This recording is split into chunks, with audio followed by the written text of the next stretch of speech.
Oke guys, kita mulai aja. Kelompok 7-nya udah komplit semua belum? Udah, Mal. Sudah, Mal. Oke, siap. Baik, bismillahirrahmanirrahim. Assalamualaikum warahmatullahi wabarakatuh. Selamat pagi, menjelang siang teman-teman semuanya.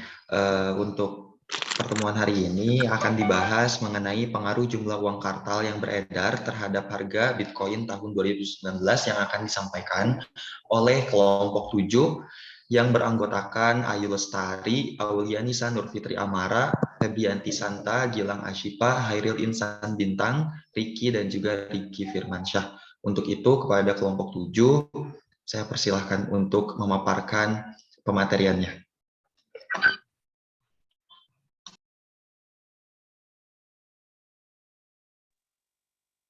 Baik, terima kasih. Sebelumnya izin memperkenalkan diri. Nama saya Ayu Lestari. Di sini saya akan memaparkan bagaimana latar belakang dari mini riset yang kami lakukan. Ini berawal dari definisi sistem moneter internasional yang merupakan sistem keuangan yang berlaku untuk semua negara di dunia yang membahas tentang pembayaran atas transaksi lintas negara. Sistem ini menentukan bagaimana kurs tukar asing dan bagaimana pemerintah dapat mempengaruhi kurs tukar. Pembahasan inti dari sistem moneter internasional adalah untuk menentukan pengaturan sistem kurs tukar yang semenjak dimulainya sistem standar emas hingga abad ke-20. Sistem moneter internasional telah mengalami pasang surut dan perubahan dari sistem ke sistem yang lain diakibatkan oleh gejolak ekonomi pada saat itu. Kemudian sampai saat ini, sistem moneter internasional masih menjadi perhatian semua negara dan masih ingin berubah sistemnya menjadi lebih berfungsi optimal. Belum lagi ada rencana anggota negara-negara ASEAN yang merumuskan kebijakan akan pemberlakuan mata uang bersama yang hanya berlaku tunggal di kawasan ASEAN. Kemudian saat ini juga kecenderungan transaksi penggunaan alat pembayaran non-tunai sudah menjadi kebutuhan yang mendesak bagi masyarakat. Peran seorang teller di bank sudah mulai tergantikan oleh mesin seperti ATM. Bank Indonesia membagi 5 jenis instrumen pembayaran non-tunai, yaitu kartu, cek, biljet giro, nota, debit, dan uang elektronik. Dari kelima jenis instrumen pembayaran tersebut, uang elektronik sudah menjadi pilihan yang paling dibutuhkan. Tapi uang elektronik yang saat ini banyak beredar dikeluarkan oleh masing-masing lembaga penerbit menggunakan infrastruktur yang berbeda pula sesuai dengan karakteristik dari konsumennya. Hingga pada akhirnya pada tahun 2008 ada seorang programmer yang bernama Satoshi Nakamoto, ini sebagai nama samaran, membuat sebuah mata uang digital baru yang diberi nama Bitcoin. Next.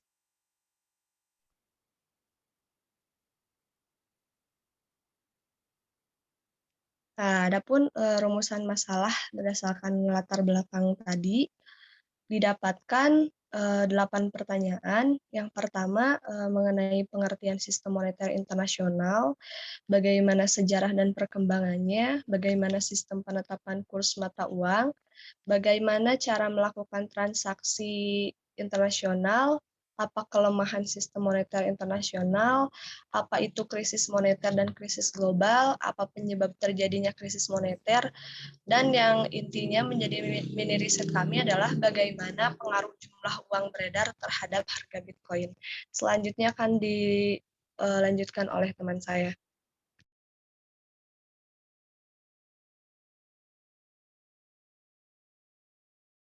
Oke, selanjutnya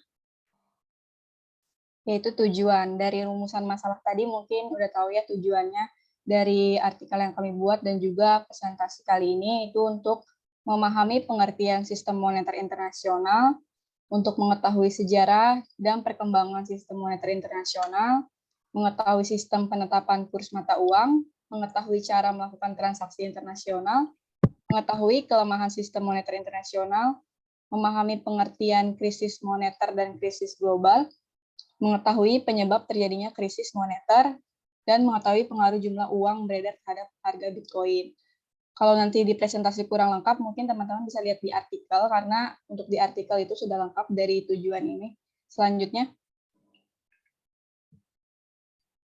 nah, sistem moneter internasional. Nah, jadi dasar dari pembahasan kali ini yaitu sistem moneter internasional.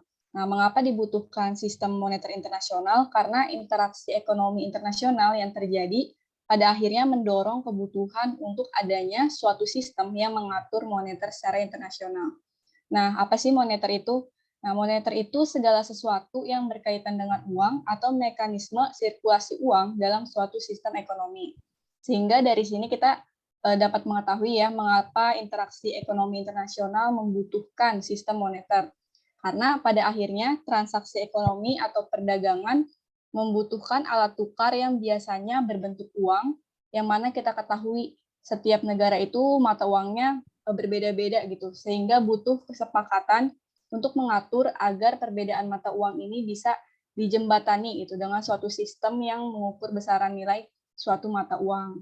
Atau dapat diartikan sistem moneter internasional adalah sistem yang mengatur cara-cara atau metode pembayaran yang dapat diterima antara pembeli, konsumen, dan penjual, produsen, dalam batas negara yang berbeda, dan agar dapat berfungsi, sistem ini membutuhkan kepercayaan gitu dari setiap partisipan di dalamnya.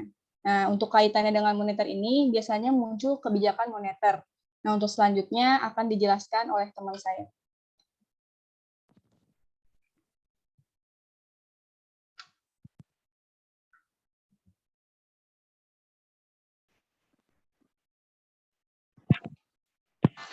Selanjutnya adalah jenis-jenis kebijakan moneter. Kebijakan moneter merupakan kebijakan yang berupaya untuk mengendalikan perekonomian negara secara makro untuk mencapai perekonomian yang lebih baik dengan cara mengatur jumlah uang yang beredar. Nah, dalam perekonomian yang baik sendiri dapat dilihat dari kestabilan harga melalui tingkat inflasi yang terkontrol. Adapun dua jenis kebijakan moneter yang dapat berfungsi dalam mengurangi jumlah uang beredar adalah yang pertama itu ada kebijakan moneter ekspansif. Kebijakan moneter ekspansif sering disebut sebagai kebijakan uang longgar yang dalam kebijakan ini dapat mengatur jumlah uang yang dipasok dalam perekonomian. Caranya adalah dengan menurunkan suku bunga, membeli sekuritas pemerintah oleh bank sentral, dan menurunkan persyaratan cadangan untuk bank. Dalam kebijakan ini juga dapat menurunkan tingkat pengangguran dan juga merangsang aktivitas bisnis dan kegiatan belanja konsumen. Secara keseluruhan, di seluruh negara, tujuan dari kebijakan moneter ekspansif adalah untuk meningkatkan pertumbuhan ekonomi dengan resiko inflasi yang akan menjadi semakin tinggi ya. Nah, dalam kebijakan moneter ekspansif juga dapat dilakukan penambahan uang yang beredar dalam masyarakat agar roda perekonomian semakin berjalan cepat. Dalam kebijakan ini akan mampu meningkatkan daya beli masyarakat dan juga mengurangi jumlah pengangguran pada saat perekonomian mengalami resesi atau juga depresi. Dalam kebijakan moneter ekspansif mempengaruhi tingkat pengangguran di suatu negara. Contoh konkretnya yaitu Bank Indonesia yang dapat menambah uang beredar dengan mengeluarkan lebih banyak mata uang rupiah menjadi lebih murah dibandingkan dengan mata uang di negara lain. Kemudian kebijakan yang kedua adalah kebijakan moneter kontraktif.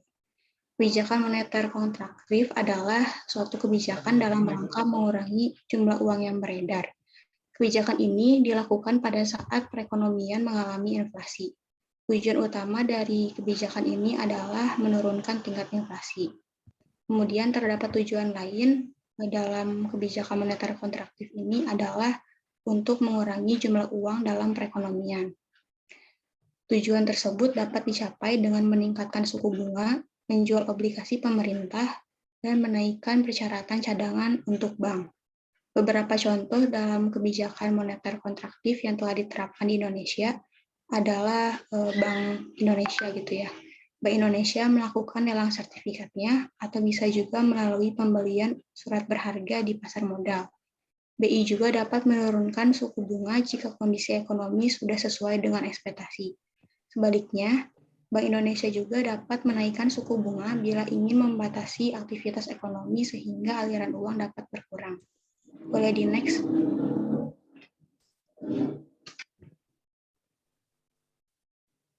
Nah, selanjutnya adalah uang kartal sebagai alat pembayaran. Komponen terpenting dalam suatu sistem pembayaran adalah alat pembayaran yang berguna untuk menunjang sistem tersebut agar tetap berjalan. Dalam sistem pembayaran meliputi alat pembayaran yang legal digunakan dan prosedur perbankan lainnya yang digunakan dalam proses pembayaran. Uang dalam Kamus Besar Bahasa Indonesia diartikan sebagai alat tukar atau standar pengukur nilai. Pemerintah melalui Bank Sentral meninjau uang agar dapat dipenuhi untuk memenuhi kebutuhan masyarakat, menciptakan uang kartal dalam bentuk uang logam maupun uang kertas, dan tidak hanya sampai pada uang kartal. Semakin berkembangnya zaman dan teknologi, maka muncullah uang giral yang diterbitkan oleh Bank Umum dalam bentuk cek, biliet giro, maupun kredit card. Bahkan dalam perkembangannya di Indonesia, mulai muncul yang namanya e-money. Dan e-money ini telah diakui oleh terbitnya Peraturan Bank Indonesia nomor 11 /12 tahun 2009 tentang uang elektronik. Selain itu, muncul juga Bitcoin, yang dimana Bitcoin ini adalah sebuah mata uang atau uang elektronik yang diciptakan pada tahun 2009 oleh seseorang yang menggunakan nama samaran Satoshi Nakamoto. Nah, dalam Bitcoin ini utamanya digunakan untuk transaksi di internet tanpa menggunakan perantara dan tidak menggunakan jasa bank, seperti koin P2P dari Coinworks. Bitcoin juga menggunakan sistem peer-to-peer atau P2P. Mungkin untuk selanjutnya akan dilanjutkan oleh teman saya.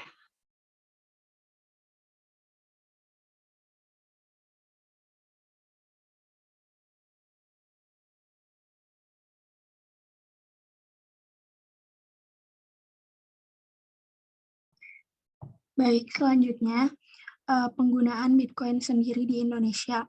Nah, seperti yang kita ketahui, kehadiran Bitcoin sebagai mata uang virtual menimbulkan pertanyaan mengenai keabsahannya dalam hukum di Indonesia. Nah, sebagian masyarakat masih menilai bahwa Bitcoin merupakan suatu inovasi baru dalam hal perekonomian, khususnya di bidang perdagangan barang dan jasa yang berfungsi sebagai alat pembayaran bagi para penggunanya. Selain itu, Bitcoin juga dapat menjadi sebuah tujuan investasi. Pengaturan hukum terkait dengan uang sebagai alat pembayaran telah diatur dalam Undang-Undang Nomor 7 Tahun 2011 tentang mata uang. Nah, Bitcoin sendiri sebagai alat pembayaran dalam transaksi perdagangan di Indonesia tidak dapat diakui keabsahannya. Namun dalam pasal 21 ayat 29 dalam Undang-Undang Mata Uang terdapat pengecualian bahwa penggunaan rupiah tidak wajib dalam hal transaksi tertentu dan juga dalam rangka pelaksanaan anggaran pendapatan dan belanja negara. Penerimaan atau pemberian hibah dari atau ke luar negeri, transaksi perdagangan internasional, simpanan di bank dalam bentuk valuta asing, atau transaksi pembiayaan internasional. Boleh di next. Nah, selanjutnya di sini saya akan menjelaskan mengenai kerangka pemikiran. Nah, dapat kita ketahui ya di sini ada variabel X dan Y, dan untuk variabel X juga, variabel X sendiri bisa disebut juga sebagai variabel bebas atau variabel independen, yang merupakan variabel yang mengatur atau mempengaruhi perkembangan terhadap variabel terikat atau variabel dependen, sehingga dapat disimpulkan bahwa variabel bebas bersifat mempengaruhi terhadap variabel terikat. Dan pada penelitian kali ini, kelompok kami menetapkan jumlah uang kartal yang beredar sebagai variabel X. Dan untuk variabel Y itu sendiri, telah kita ketahui juga ya bahwa variabel Y merupakan variabel terikat atau variabel dependen yang diikat atau diatur keberadaannya dan perkembangannya oleh variabel bebas, sehingga dapat disimpulkan variabel ini sangat tergantung pada variabel bebas. Dan pada penelitian kali ini, kelompok kami menetapkan harga Bitcoin sebagai variabel Y. Boleh di next.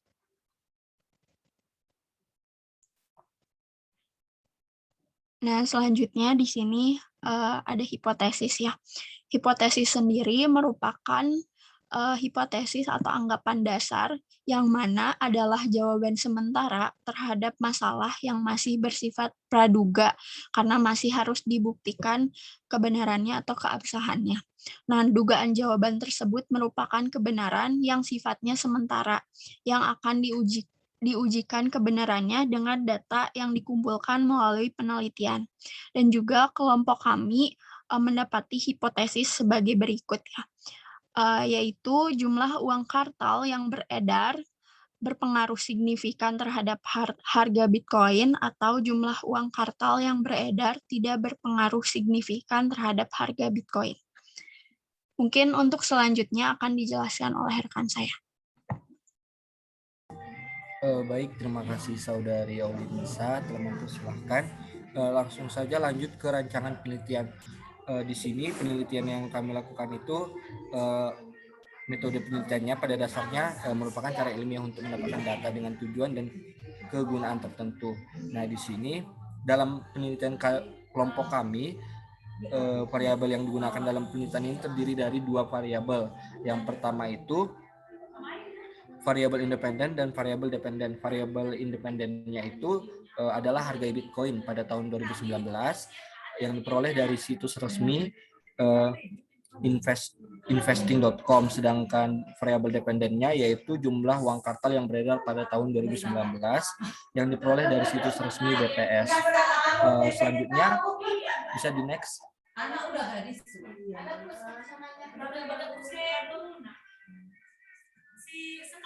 Variabel untuk variabel penelitiannya di sini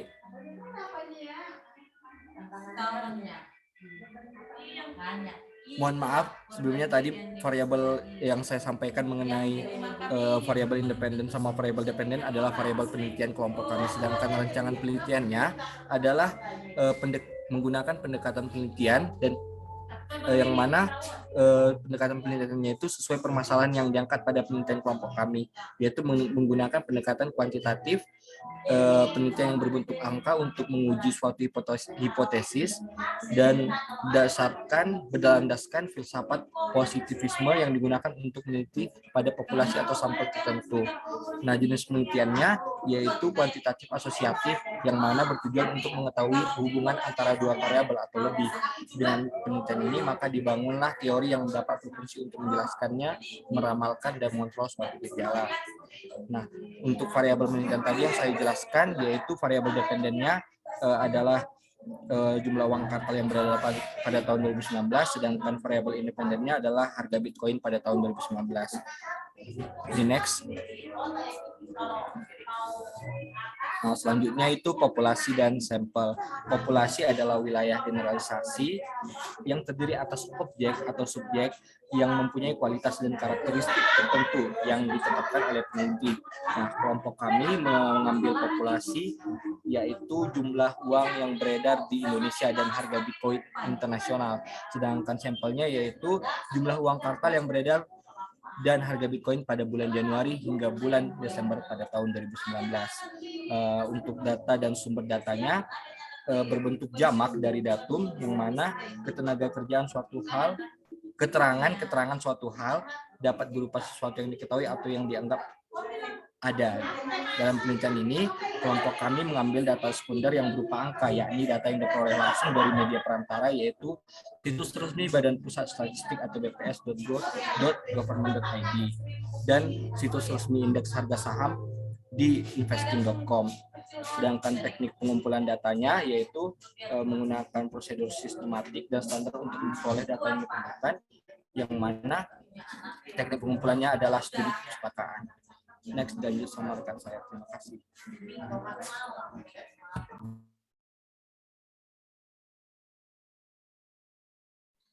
Oke, baik. Berikutnya ini mengenai analisis data ya. Oke, sebelum saya lanjut, saya ingin menjelaskan.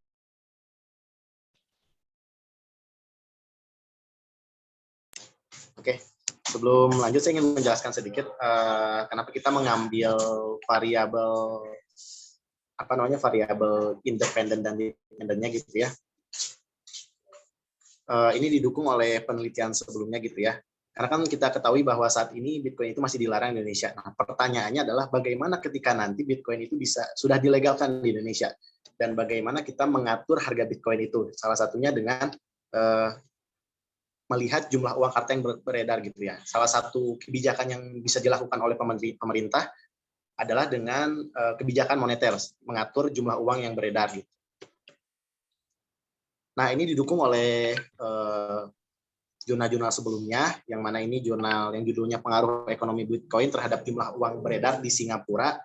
Kalau kita sedikit dibalik berarti, kalau ini pengaruh Bitcoinnya terhadap jumlah uang yang beredar.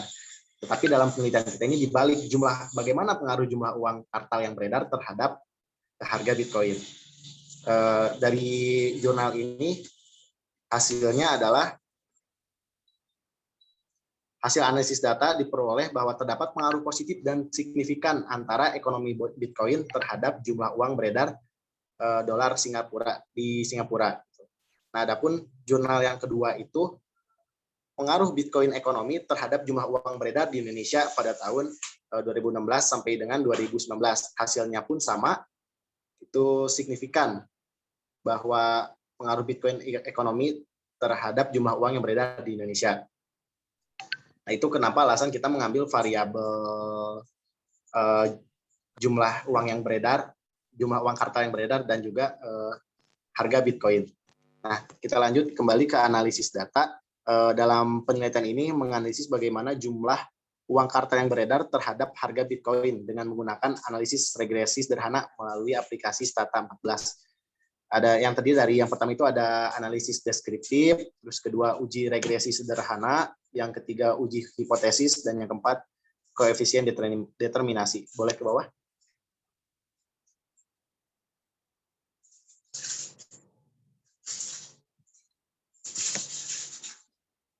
Oke, ini hasil regresinya. Bisa dilihat observasinya ada 12. Terus probabilitas F-nya 0,02, R-square-nya 0,4, adjusted R-square-nya 0,3. Lalu di sini terlihat juga p-value-nya, yaitu kurang dari 0,05. Boleh ke bawah lagi?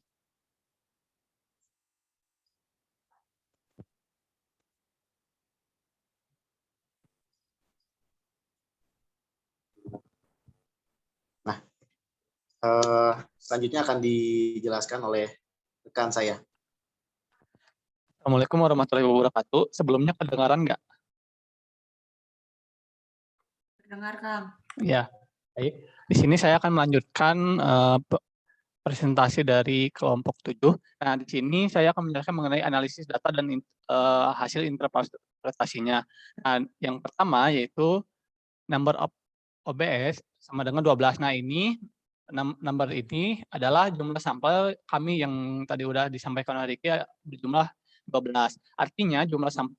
Nah, di sini udah jelas ya jumlah sampelnya udah 12. Nah, yang kedua itu adalah jumlah uang kartal yang beredar memiliki pengaruh signifikan terhadap harga Bitcoin karena P value-nya sebesar 0,02 lebih kecil daripada 0,05. Ketika jumlah uang kartal yang beredar naik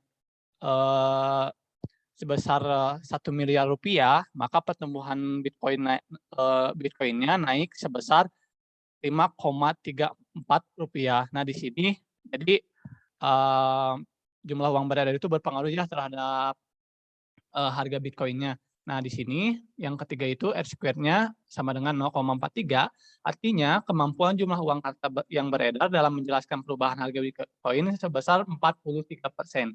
Dan sisanya dijelaskan oleh variabel lain. Artinya kemampuan menjelaskan sangat kecil di bawah 80%. Jadi di sini jumlah uang kartal itu berpengaruhnya sebesar itu gitu. Nah, yang keempat itu adalah pada kolom koefisien adalah nilai unstandardized atau koefisien beta. Nah, nilai koefisien beta ini yang dijadikan sebagai nilai dari persamaan regresi yang dibuat gitu. Jadi persamaan regresi tadi udah dibuat tadi gitu. Dan yakni nilainya itu adalah Y sama dengan 558,4 ditambah 5,34 E garis miring 07 X plus E, di mana Y itu adalah variabel dependent gitu. Jadi variabel dependent itu adalah Bitcoin tadi gitu, harga Bitcoin tadi. Nah, yang selanjutnya adalah 558,4 adalah konstantanya atau X adalah variabel independen serta E adalah error. Nah, tadi udah dijelaskan lah mungkin tambahan sedikit mengenai standar errornya itu di sini udah jelas ya, standar errornya itu agak kecil gitu. Jadi itu menjelaskan bahwa pengaruh jumlah uang kata yang beredar terhadap Bitcoin itu adalah signifikan. Mungkin segitu saja yang dapat saya jelaskan.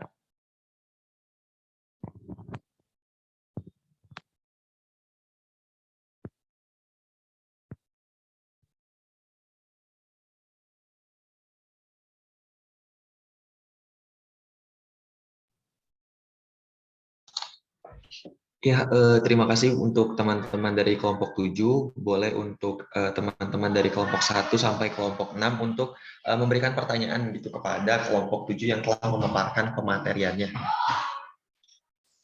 Boleh sebelumnya buat operator untuk share screen dulu tabel Ya, bentar. untuk pertanyaannya. Oke, bentar. Siap.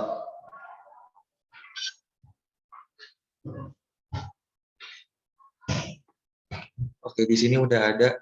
Boleh yang pertama, Dava. Nanti sambil diomongin secara langsung, dicatat juga di kolom chat ya. Oke, thank you. Ada jelas suaranya ya? Ada. Ya, terkait materi tadi yang disampaikan, saya Muhammad Dava Gifari dari kelompok 2, izin bertanya, sebetulnya hal apa saja gitu yang menjadi penentu dari harga Bitcoin itu sendiri gitu. Lalu apakah Bitcoin ini bisa menjadi tidak berharga seiring berjalannya waktu ataupun ada fenomena tertentu? Itu aja. Mungkin sudah jelas belum? Nanti pertanyaannya dikirim di chat juga. Oke, siap. Udah jelas, Dav. Nanti di chat juga ya. Dari kelompok berapa, Dav? Kelompok 2. Oke.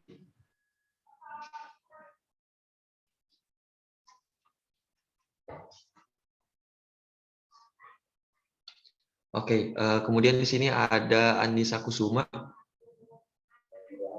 Suaranya kedengar nggak? Ada.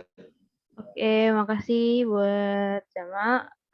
Saya Anissa dari kelompok 4 mau nanya ke kelompok 7 nih. Lihat dari semakin banyaknya penggunaan uang virtual atau cryptocurrency seperti Bitcoin setiap harinya. Nah, apakah hal tersebut mengancam keberadaan uang kartal di Indonesia?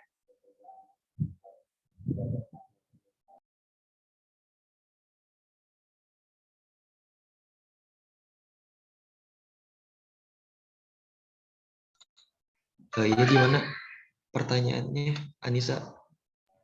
Putus-putus sih.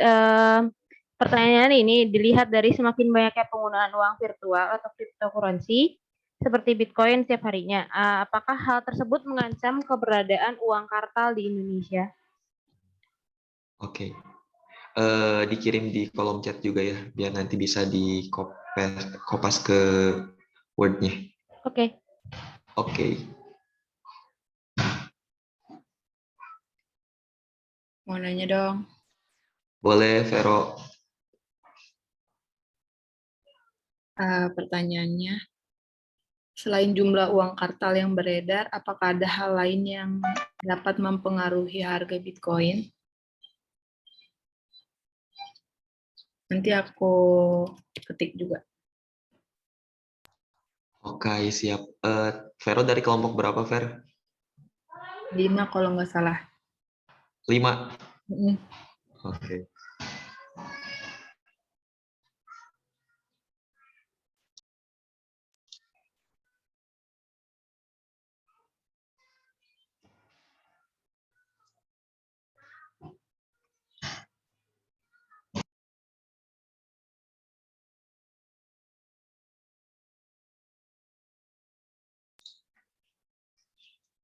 Gimana Neng Anggi, itunya di kopas dulu aja pertanyaan yang udah ada.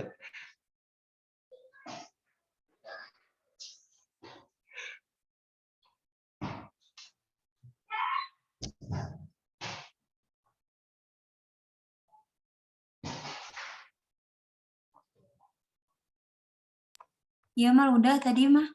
Yang Dava, yang Ica, yang Vera belum. Oke, boleh lanjut lagi Iya. berarti ya. Ya. Ke Ai Sinta. Ya, terima kasih.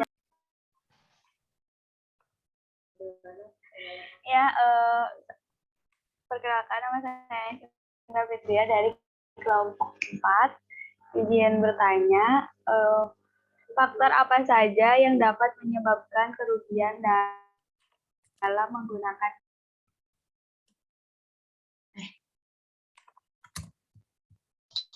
Gimana Ai? Boleh diulangi Ai. Faktor apa saja yang dapat menyebabkan kerugian dalam menggunakan Bitcoin? Dalam menggunakan Bitcoin. Kelompok 4. Ya. Oh. Dikirim. Oke, siap.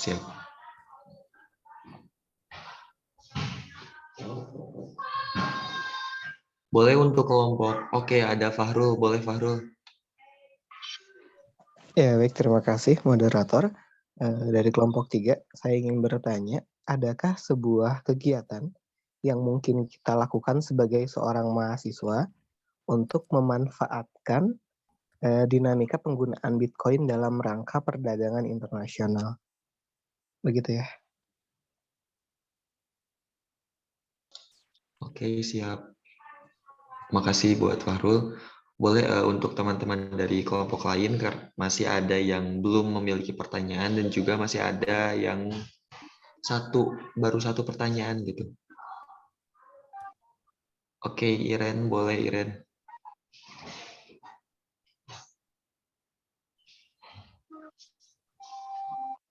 Ya, terima kasih. Saya Irena Simaluman Tobing dari kelompok 6, izin bertanya. Banyak kan perusahaan yang berinvestasi gitu ya dengan Bitcoin. Apa yang membedakan antara Bitcoin ini dengan saham biasa? Mungkin itu pertanyaannya. Terima kasih. Oke, siap. Jangan lupa kirim di kolom chat juga ya.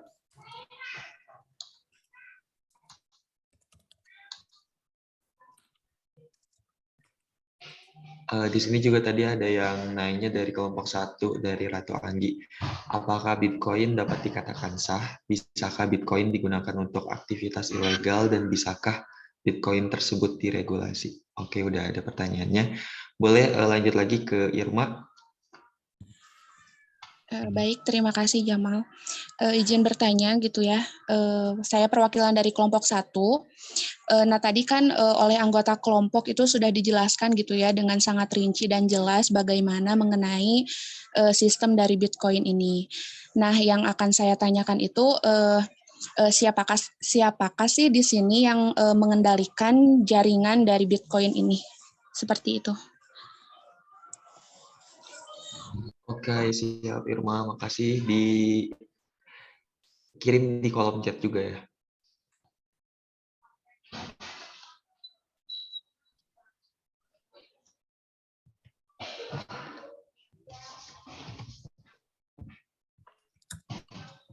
Boleh untuk kelompok lain?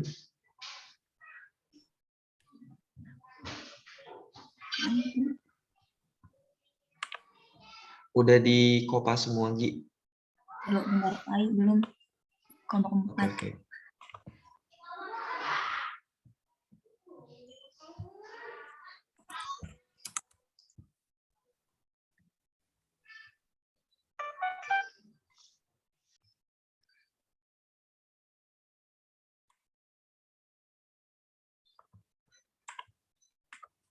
Udah.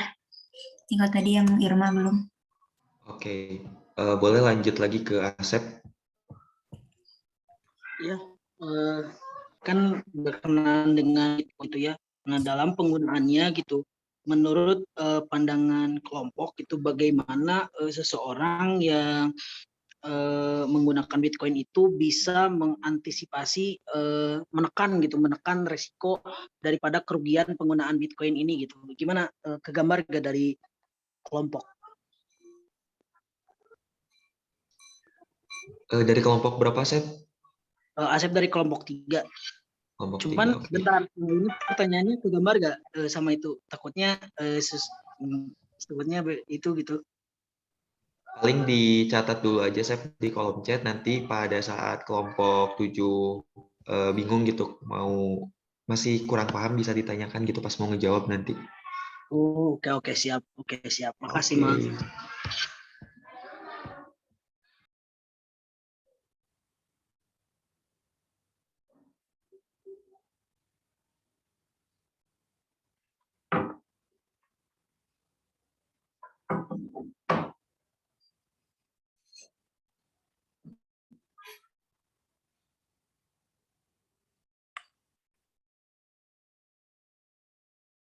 Oke, boleh ada Dia Basasya?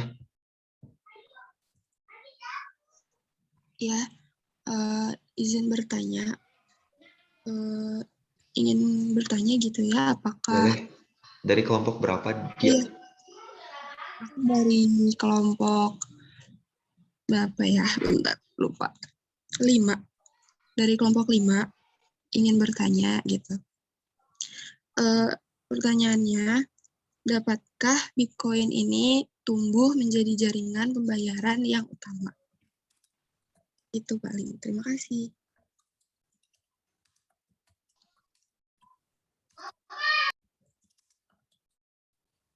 Jadi jaringan yang apa, Bas? Jadi jaringan pembayaran yang utama. Pembayaran yang utama.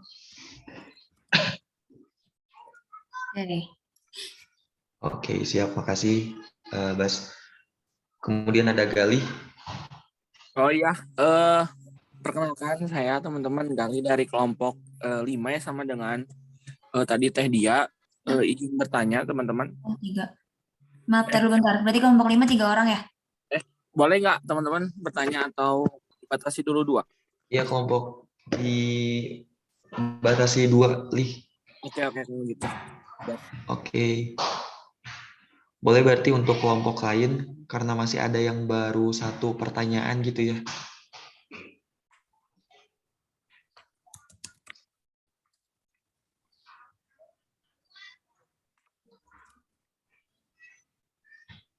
Boleh dilihat dulu, Anggi, ke kelompok 1 apakah udah semuanya? Kelompok 1 udah 2. Untuk kelompok 2 baru Dava. 1 lagi belum. Kelompok 2. Terus kelompok 3 udah. Kelompok 4 udah. Kelompok 5 udah 2 juga. Kelompok 6 baru 1. Untuk kelompok 6. Udah. Berarti yang belum 2 itu kelompok 2, 4 sama 2 dan 6. Ya. Ya, boleh. Udah 2. Boleh untuk teman-teman dari kelompok 2 dan juga kelompok 6, 1 pertanyaan lagi. Sambil menunggu juga, boleh untuk kelompok 7 untuk berdiskusi. Oke, ada Sri Andini, boleh Sri? Ya, saya dari kelompok 2. Izin bertanya.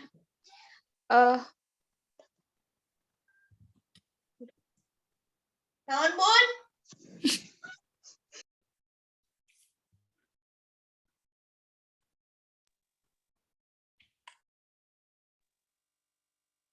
Pertanyaannya, jika saya mengirimkan Bitcoin ke teman saya yang ada di luar negeri, bagaimana cara dia menukarkan Bitcoin tersebut ke mata uang di negara bersangkutan? Nanti saya ketik. Oke, siap. Boleh dari teman-teman kelompok 6, 1 pertanyaan lagi. Ya, boleh. Jamal. Ya, boleh, Tiara. Oh ya, Saya Tiara Maharani dari kelompok 6 ya. Izin bertanya kepada kelompok 7, bagaimana Bitcoin dapat dipilih perusahaan besar sebagai alat transaksi pengganti uang pada umumnya? Cukup jelas nggak? Oke, dikirim juga di kolom chat ya. Oke, siap. Oke. Ya, karena semua kelompok sudah memberikan pertanyaannya, gitu, dua pertanyaan dari masing-masing kelompok. Boleh untuk teman-teman dari kelompok 7 berdiskusi untuk menentukan jawabannya, dan nanti setelah, kalau misalkan mau jawab, boleh langsung interupsi aja. Baik, terima kasih moderator. Oke.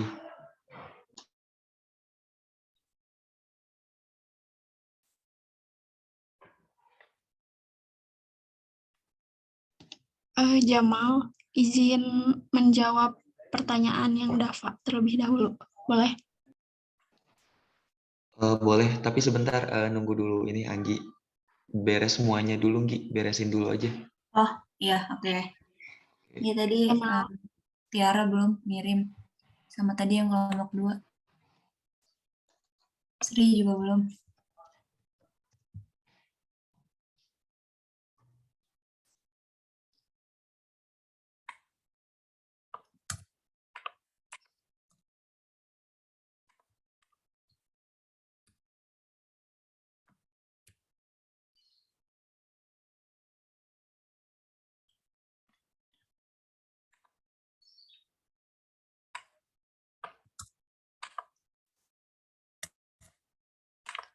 Pertanyaan Dava ya, Mar?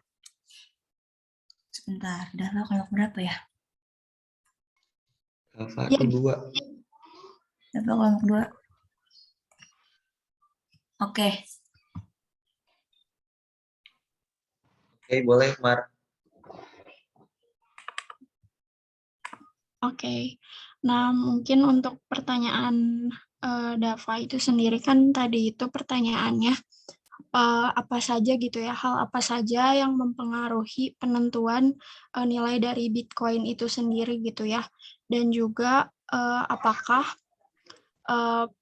bisakah gitu Bitcoin menjadi tidak berharga seiring berjalannya waktu. Nah, Bitcoin sendiri memiliki nilai karena berguna seperti layaknya uang. Dan Bitcoin juga memiliki sifat-sifat uang juga seperti tahan lama, ringkas, bisa ditukarkan, langka, bisa dibagi, dan bisa dikenali. Dan juga berdasarkan rumusan matematika daripada berdasarkan pada bentuk fisik seperti emas dan perak. Nah, ini itu sumbernya dari bitcoin.org ya. Nah, untuk pertanyaan Dava, apa sih hal yang menentukan harga Bitcoin itu sendiri?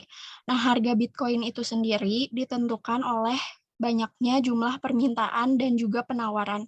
Ketika permintaan untuk Bitcoin meningkat, harga juga meningkat, dan ketika permintaan turun, harga juga ikut turun. Dan juga Bitcoin yang sudah beredar jumlahnya itu terbatas, dan juga Bitcoin baru dibuat dengan tingkat yang dapat diprediksi dan juga menurun. Yang berarti permintaan harus mengikuti besaran inflasi untuk menjaga harga tetap dapat stabil. Karena Bitcoin masih merupakan pasar yang relatif kecil apabila dibandingkan dengan potensi yang sebenarnya bisa dicapai. Maka tidak memerlukan jumlah uang yang besar untuk menggerakkan harga pasar naik atau turun. Dan oleh karena itu, harga Bitcoin masih sangat mudah berubah. Dan untuk pertanyaan yang apakah bisa gitu Bitcoin menjadi tidak berharga, sebenarnya dalam sejarah sendiri dipenuhi dengan mata uang yang gagal dan tidak lagi digunakan, seperti mark Jerman selama pemerintahan Republik Weimar, dan yang terbaru adalah dolar Zimbabwe. Nah, meskipun kegagalan mata uang pada umumnya terjadi karena jenis hiperinflasi, yang mana tidak memungkinkan terjadi pada Bitcoin, namun selalu ada potensi gitu ya terjadinya kegagalan teknis ataupun persaingan mata uang karena isu politik dan sebagainya. Jadi bisa-bisa saja gitu apabila suatu saat nanti Bitcoin menjadi tidak berharga. Namun sebagai aturan dasar yang utama tidak ada mata uang yang bisa dianggap sangat aman gitu dari kegagalan dan masa sulit. Namun Bitcoin sendiri telah dibuktikan bisa diandalkan gitu selama bertahun-tahun sejak pencanangannya dan juga masih berpotensi besar untuk tetap terus tumbuh.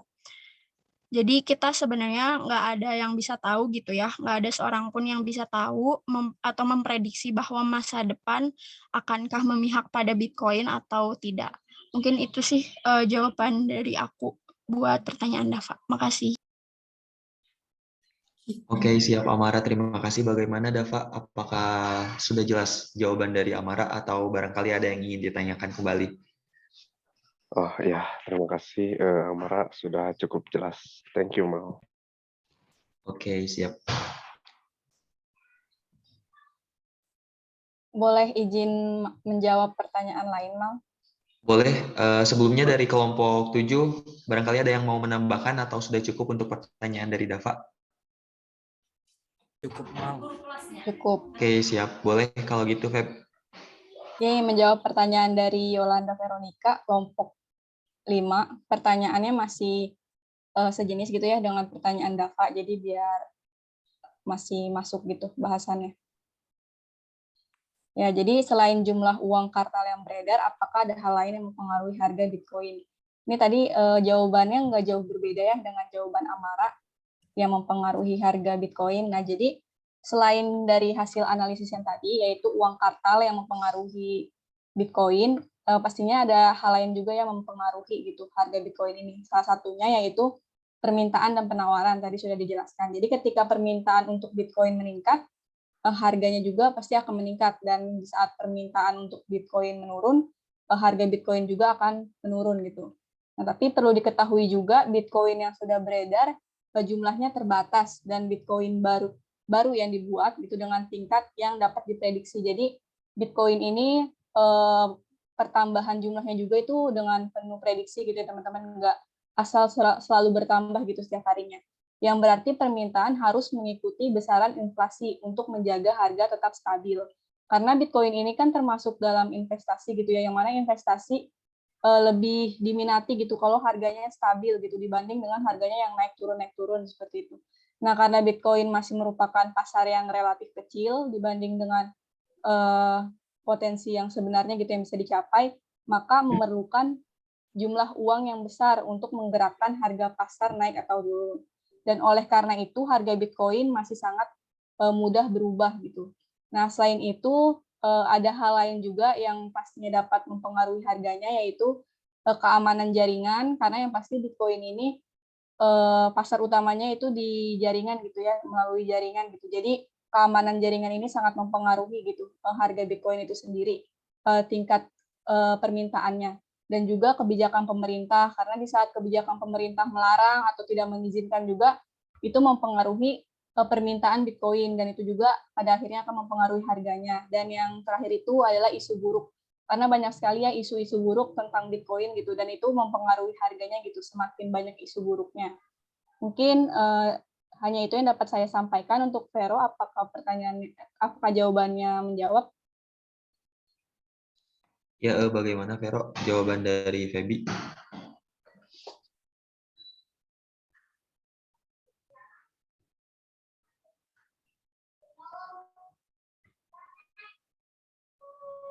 Oke, sepertinya sudah cukup mungkin Febi dari Vero. Oke, untuk teman-teman yang lain, ada yang ingin menambahkan? Cukup. Oke, boleh kalau gitu untuk kelompok 7 barangkali ingin menjawab pertanyaan lain dari 6 kelompok. Boleh, saya Mal. Boleh, Kai. Sebelumnya saya ingin menjawab pertanyaan dari Saudari Ratu Anggi Apriani Usman, kelompok 1. Untuk pertanyaannya, apakah Bitcoin dapat dikatakan sah? Bisakah Bitcoin digunakan untuk aktivitas ilegal? Dan bisakah Bitcoin tersebut diregulasi? Sebelumnya, sepengetahuan kelompok 7 ya, dan hasil diskusi kami juga, Bitcoin belum dinyatakan ilegal di sebagian besar negara. Namun ada beberapa negara seperti Argentina dan Rusia yang secara ketat melarang menggunakan mata uang asing. Negara lainnya seperti contohnya lagi negara lain itu seperti Thailand membatasi izin entitas mata uang tertentu seperti bursa Bitcoin. Nah, ketiga negara itu melarang adanya penggunaan Bitcoin. Maksudnya di sini belum sahlah penggunaan Bitcoinnya. Nah, pada para pembuat kebijakan dari berbagai negara telah mengambil langkah untuk menyediakan peraturan bagi individu dan bisnis mengenai bagaimana mengintegrasikan teknologi baru ini dengan peraturan sistem finansial formal. Nah, di sini contohnya adalah Financial Crimes Enforcement Network atau FinCEN, sebuah biro departemen keuangan di Amerika Serikat, menerbitkan panduan lepas mengenai bagaimana pemerintah menangani aktivitas tertentu terkait mata uang virtual. Nah, itu untuk penggunaannya ilegal atau tidaknya itu, Bitcoin adalah uang. Nah, di sini uang selalu digunakan untuk tujuan sah maupun ilegal. Nah, uang tunai, uang kredit, dan sistem perbankan saat ini secara luas sudah melampaui Bitcoin dalam hal penggunaan untuk kegiatan kriminal. Bitcoin dapat membuat inovasi, maksudnya bisa membawa inovasi terhadap yang signifikan terhadap sistem pembayaran, dan keuntungan inovasi tersebut sering dianggap jauh melampaui potensi kekurangan dari Bitcoin. Nah, Bitcoin juga didesain sebagai langkah besar untuk membuat uang menjadi lebih aman dan sekaligus berfungsi sebagai bentuk pelindungan terhadap kejahatan keuangan. Nah, untuk pertanyaan Bitcoin, bisakah Bitcoin diregulasi? Nah, protokol Bitcoin tidak dapat dimodifikasi tanpa kerjasama dan hampir keseluruhan penggunanya dapat memilih perangkat lunak apa saja yang mereka gunakan untuk menggunakan Bitcoin di sini. Nah, di sini juga bahwa Bitcoin juga memberikan hak khusus pada otoritas lokal, pada dasarnya yang mustahil dilakukan dalam jaringan Bitcoin global. Nah, sebuah organisasi kaya dapat berinvestasi dalam perangkat keras penambangan untuk mengontrol seluruh kekuatan perhitungan dari jaringan dan menjadi mampu untuk memblokir atau membatalkan transaksi terbaru. Karena meski demikian, tetap mungkin untuk mengatur penggunaan Bitcoin seperti halnya mengatur instrumen keuangan lainnya. Sama seperti dolar, Bitcoin juga dapat digunakan untuk berbagai tujuan. Beberapa di antaranya mungkin dianggap legal ataupun ilegal tergantung hukum yang berlaku di suatu negara tersebut. Contohnya tadi kan kalau untuk di Thailand ya berarti sudah tidak digunakan Bitcoin sebagai mata uang gitu. Nah, terkait hal itu juga Bitcoin tidak berbeda dari perangkat atau sumber daya lain yang harus mengikuti peraturan yang berbeda-beda di negara tersebut. Bahkan ada Bitcoin juga dipersulit dengan adanya peraturan ketat. Pemerintah juga melarang menggunakan Bitcoin, di mana akan mencegah bisnis dan pasar domestiknya berkembang sehingga menggeser peluang inovasi ke negara lain. Nah, begitu untuk jawaban mengenai apakah Bitcoin dapat dikatakan sah, bisakah digunakan untuk aktivitas ilegal, dan bisakah Bitcoin tersebut diregulasi. Untuk tambahannya mungkin dari kelompok 7, teman-teman kelompok 7, boleh dipersilahkan. Oke, siap. Terima kasih, Kai. Gimana buat Anggi? Jawaban dari Kai apakah sudah jelas? Atau barangkali dari teman-teman kelompok 7 ada yang ingin menambahkan? Dari Anggi sih. Ini kan.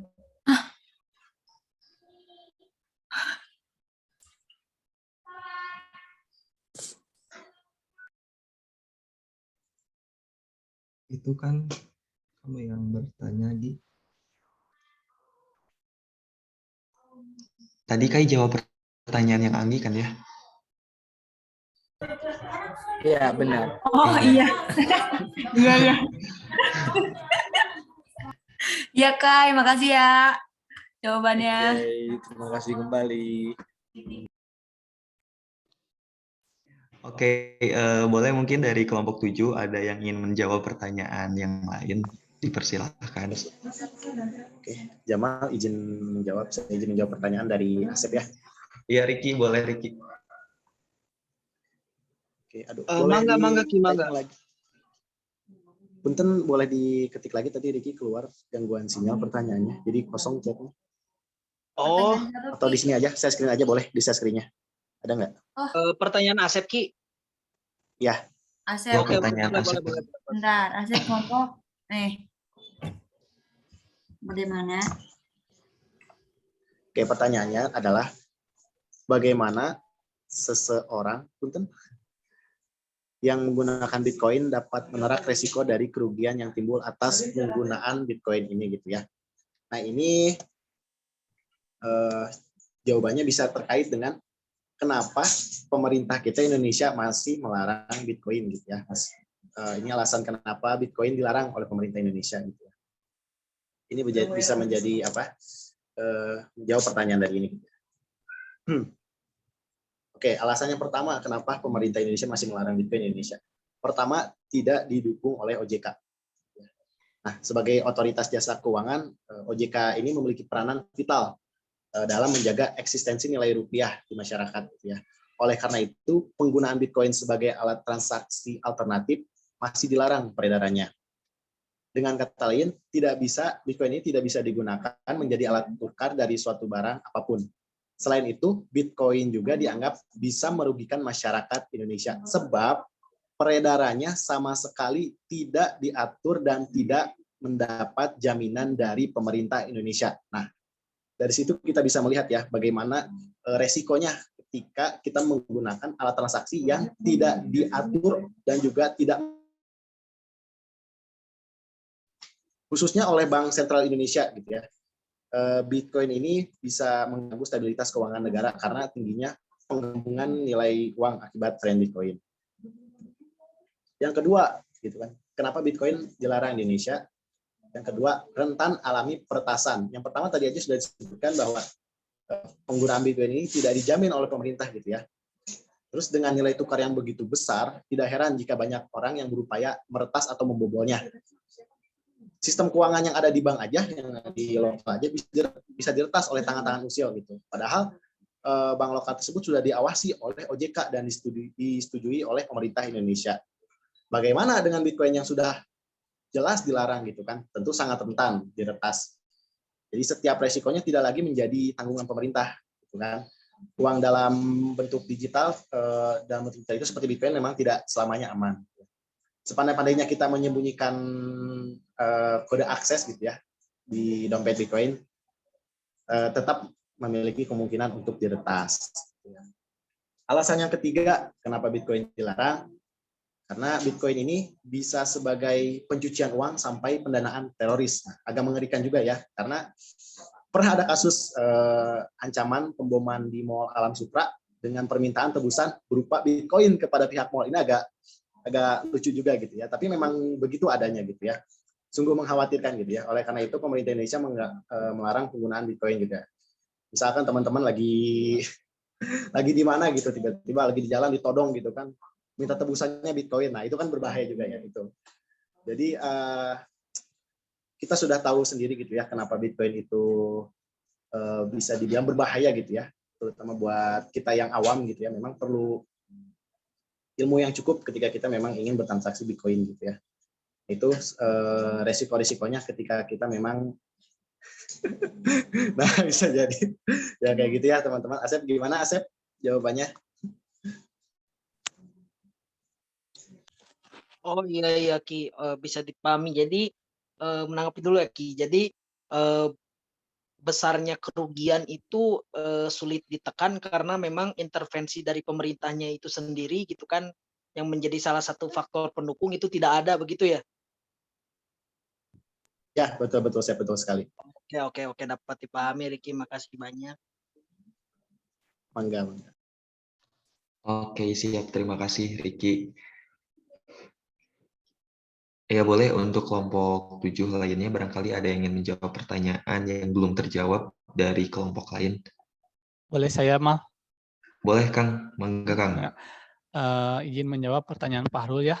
Tadi mengenai kita sebagai mahasiswa memanfaatkan Bitcoin itu dari segi perdagangan internasional ya. Kalau dari segi perdagangan internasional, Bitcoin ini mulai dimanfaatkan untuk pembayaran pembelian atau misalkan penjualan untuk barang-barang yang kita pengen beli atau pengen kita jual. Nah, untuk perdagangan internasional sendiri, kalau misalkan kita itu sebagai mahasiswa itu harus bisa memanfaatkan situasi gitu, karena harga Bitcoin ini karena fluktuatif, maka kita itu sebagai mahasiswa itu harus bijak gitu, harus bijak dalam kalau misalkan membeli barang dengan Bitcoin itu harus bijak. Bijaknya itu ketika Bitcoin-nya turun itu kita itu masih bisa dikatakan untung gitu. Tapi ketika naik, nah kalau misalkan ketika naik itu harus kita memanfaatkan misalkan penjualan barang gitu. Nah, kalau di Indonesia sendiri banyak misalkan sekarang itu masih bergantung kepada UMKM. Nah, mahasiswa sendiri bisa memanfaatkan itu gitu. Jadi memanfaatkan penjualan itu melalui Bitcoin gitu. Cuman kalau disarankan itu ini agak beresiko ya karena tadi udah dijelaskan sama Riki ya, Bitcoin ini rentan terhadap pertasan gitu. Nah, ini menjadi pertimbangan juga untuk kita sebagai mahasiswa atau misalkan pedagang yang lain gitu tentang pemanfaatan Bitcoin. Jadi menurut saya itu harus bijak dalam memanfaatkan situasi gitu. Kalau misalnya harga Bitcoin-nya itu lagi turun, nah itu kita bisa tuh membeli barang sesuai kebutuhan ya, bukan keinginan ya. Disarankan itu untuk kebutuhan karena itu untuk meminimalisir jumlah uang kartal juga gitu, jumlah uang kartal di Indonesia juga gitu. Mungkin segitu saja yang dapat saya sampaikan. Mungkin dari kelompok 7 yang lain ada yang mau ditambahkan? Ya, terima kasih Kang Riki. Boleh untuk kelompok 7 barangkali ada yang ingin ditambahkan terkait pertanyaan Fahrul? Atau dari Fahrul sendiri bagaimana? Apakah cukup atau ada yang ingin ditanyakan kembali gitu? Terkait Cukup. dengan jawaban yang sudah dipaparkan. Oke.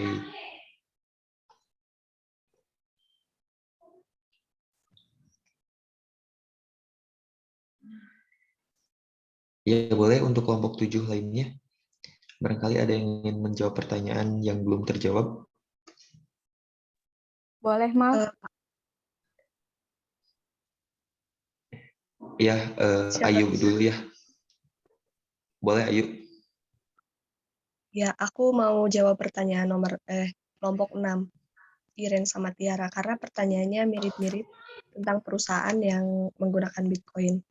Pertama, aku bakal jawab dulu pertanyaan dari Tiara ya, tentang bagaimana Bitcoin bisa dipilih perusahaan besar sebagai alat transaksi pengganti uang pada umumnya.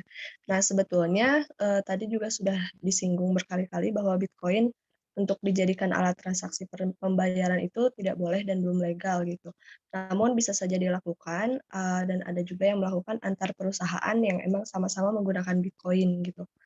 Terus ada juga alasan kenapa sih perusahaan lebih memilih menggunakan Bitcoin. Yang pertama karena kenaikan harganya yang luar biasa melambung dari sejak mulai muncul sampai dengan sekarang. Kemudian yang kedua, mata uang kripto ini khususnya Bitcoin semakin diterima luas baik sebagai alat pembayaran maupun aset digital terutama oleh investor institusi. PayPal juga yang merupakan alat pembayaran online terbesar dengan pengguna 300 juta lebih mengumumkan bahwa sekarang mereka juga menerima Bitcoin. Kemudian yang ketiga, sebetulnya perdagangan aset kripto termasuk Bitcoin ini sudah diperbolehkan untuk perdagangan di Indonesia itu karena berada di bawah kepengawasan Bapepti atau Badan Pengawas Perdagangan Berjangka Komoditi.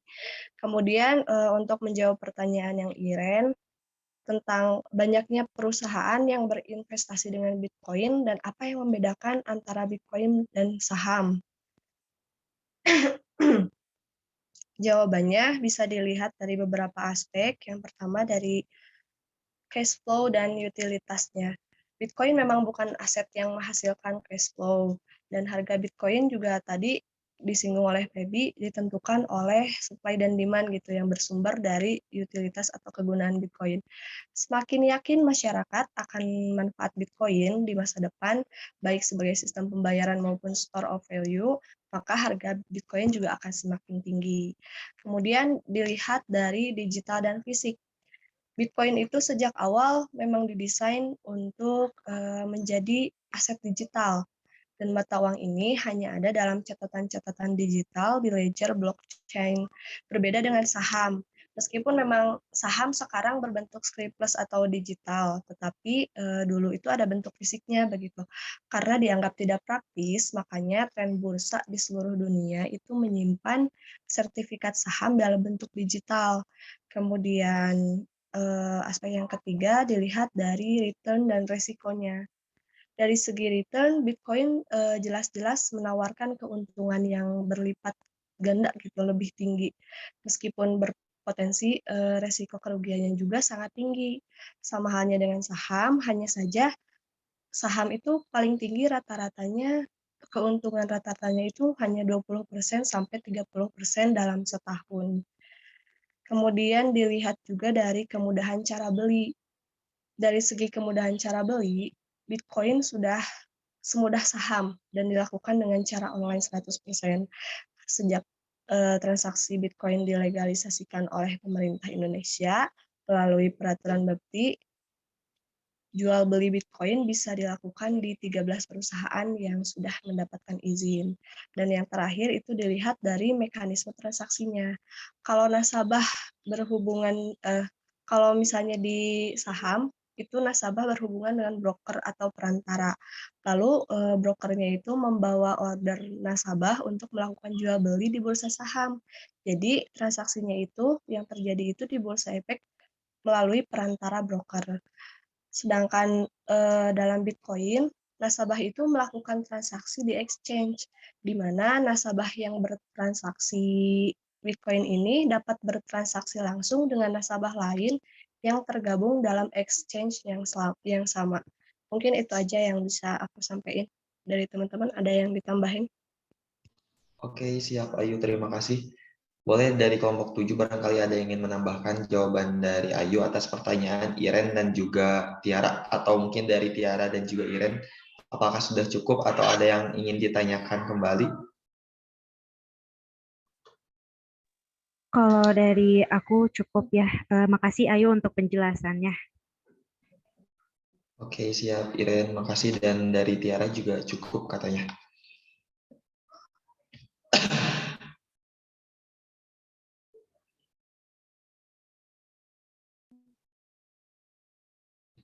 Ya boleh, untuk kelompok 7 di sini masih ada sisa pertanyaan dari kelompok 5, dari Dia,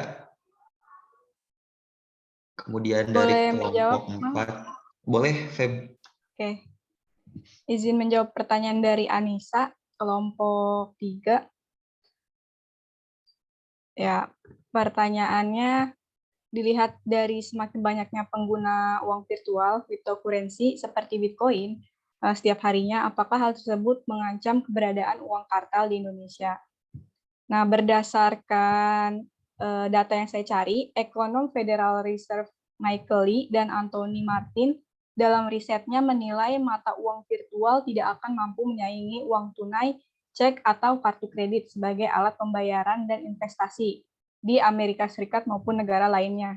Nah, jadi mereka berpendapat mata uang virtual berkembang hanya sebagai alternatif alat transaksi di tengah keraguan dan kecurigaan pasar pada alat pembayaran konvensional. Namun setelah kecurigaan pasar mereda, penggunaan atau popularitas cryptocurrency ini akan turun. Jadi menurut risetnya seperti itu. Nah, di sisi lain juga, volatilitas atau luas lingkup variasi harga mata uang virtual itu cukup ekstrim gitu, yang mana cenderung akan melemahkan fungsinya untuk menyimpan nilai.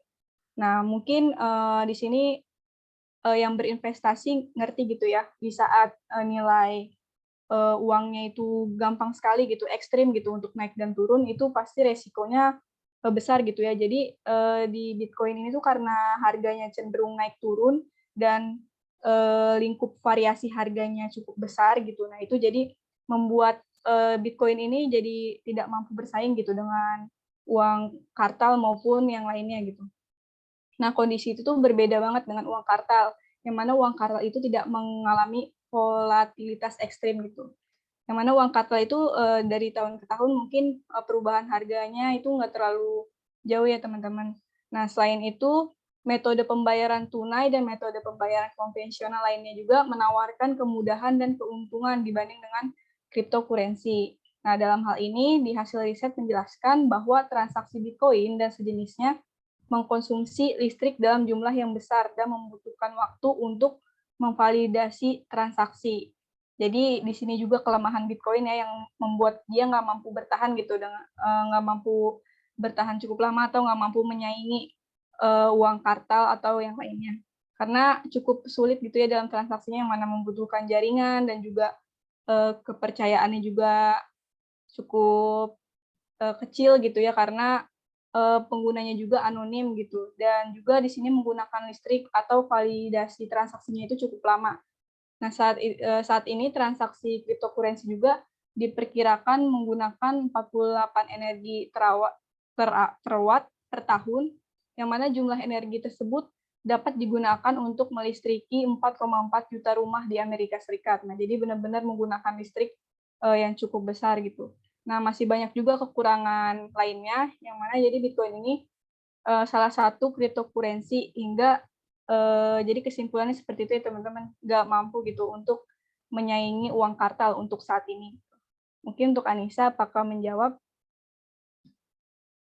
Sudah terjawab, terima kasih Febri. Oke, sama-sama. Oke, siap. Terima kasih Febi dan juga Anissa. Boleh untuk teman-teman yang lain? Untuk teman-teman kelompok 7?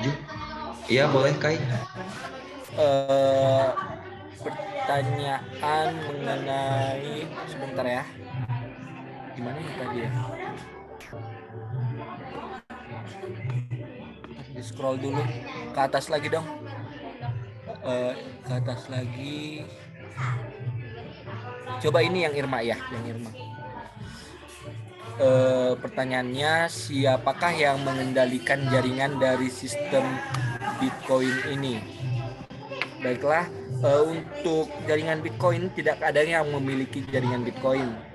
Di sini Bitcoin dikendalikan oleh semua penggunanya di seluruh dunia.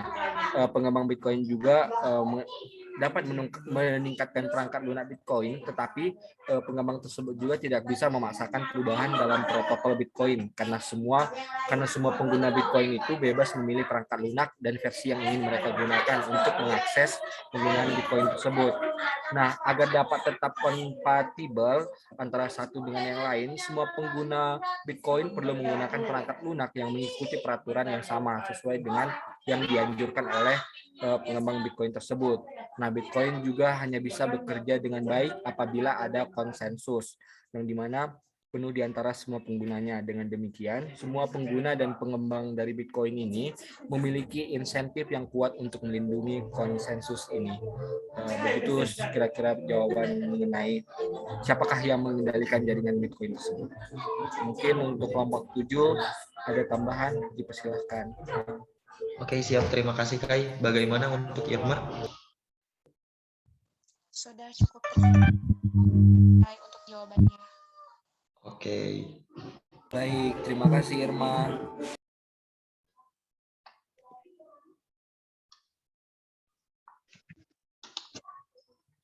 Boleh untuk teman-teman dari kelompok 7, di sini masih ada beberapa pertanyaan yang belum terjawab. Dari kelompok 2, dari Sri. Kemudian dari tadi kelompok 4, AI, masih belum terjawab.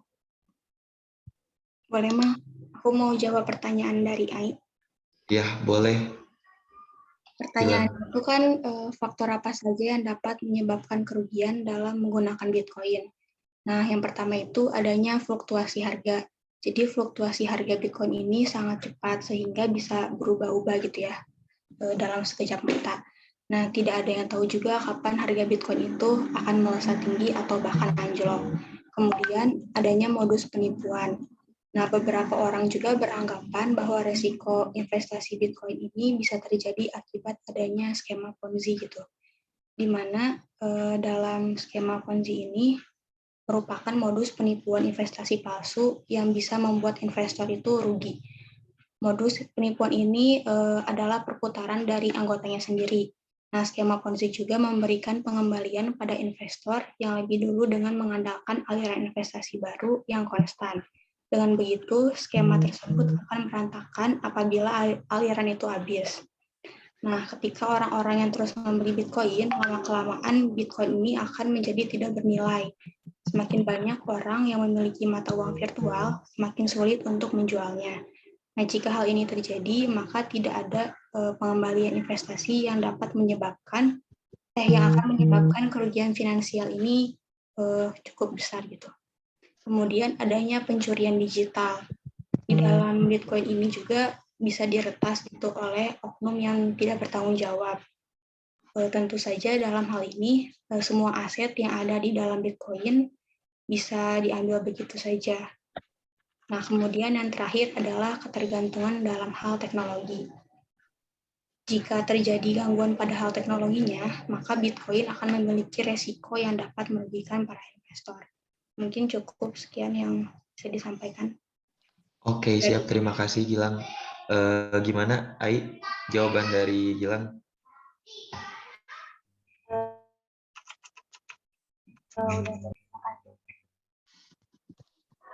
Oke. Tadi masih ada pertanyaan yang belum terjawab ya dari Sri. Satu lagi yang Boleh mau yang dari Sri. Ya, oke. Boleh. Jadi pertanyaan dari Sri itu kan, jika saya ingin mengirimkan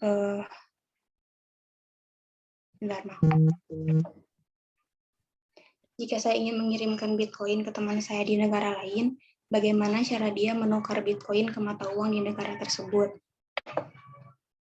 Nah, Bitcoin itu kan sudah mulai beroperasi gitu ya di berbagai negara. Nah, jika ingin mengirimkan Bitcoin ke negara lain, maka kita harus memiliki alamat dompet dari penerimanya. Penerima Bitcoin di negara lain juga harus dapat mendaftarkan dompetnya yang mendukung gitu jual beli Bitcoin dalam mata uang negara lokal, lalu memberikan alamat dompetnya kepada penerima. Mungkin itu jawabannya. Oke, gimana Sri? Jawaban dari Gilang? Apakah cukup atau ada yang ingin ditanyakan lagi?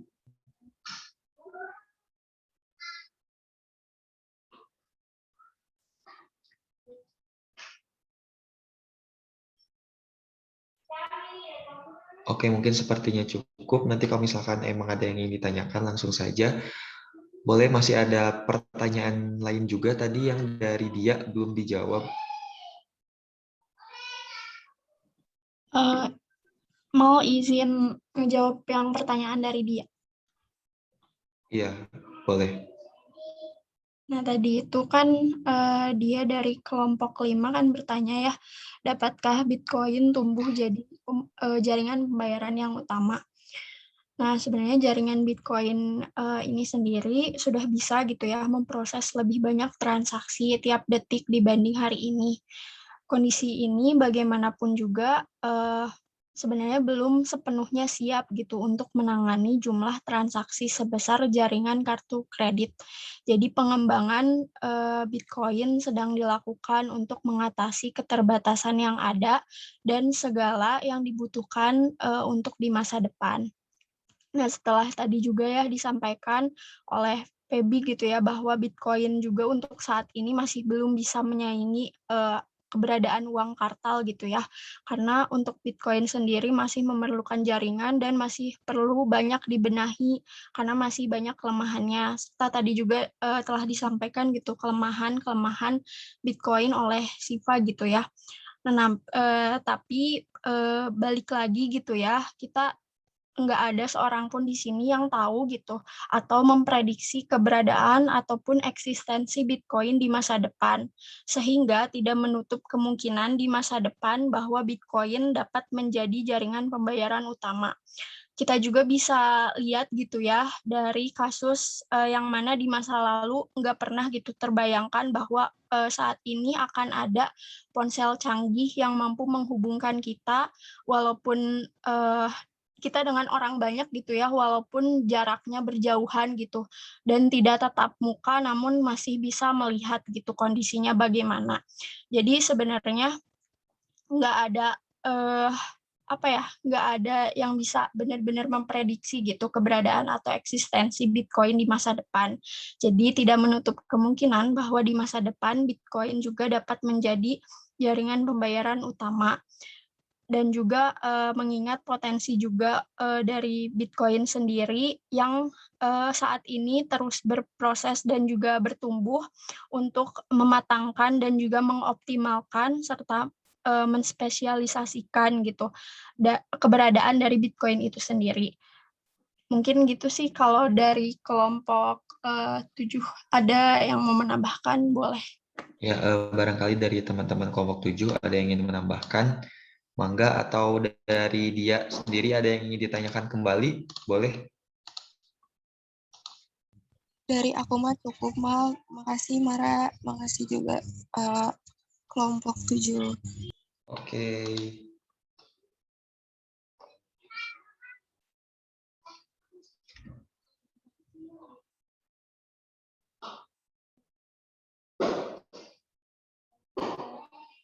Ya, sepertinya semua pertanyaan sudah terjawab oleh kelompok 7. Barangkali dari teman-teman kelompok 7 ada yang ingin disampaikan lagi terkait dengan pemaparan materinya, atau sudah cukup?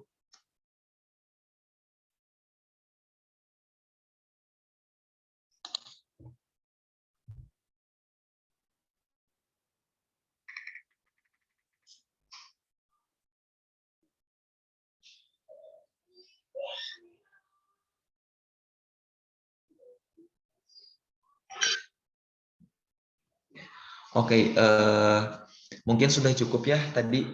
Alhamdulillah teman-teman semuanya, karena tadi sesi diskusi telah selesai kita laksanakan. Semua pertanyaan dari kelompok 1 sampai kelompok 6 telah dijawab oleh kelompok 7. Dan sekali lagi saya ucapkan terima kasih kepada kelompok 7 yang telah memaparkan pematerian mengenai pengaruh jumlah uang kartal yang beredar terhadap harga Bitcoin tahun 2019. Dan juga terima kasih kepada seluruh kelompok yang telah berpartisipasi dalam sesi diskusi.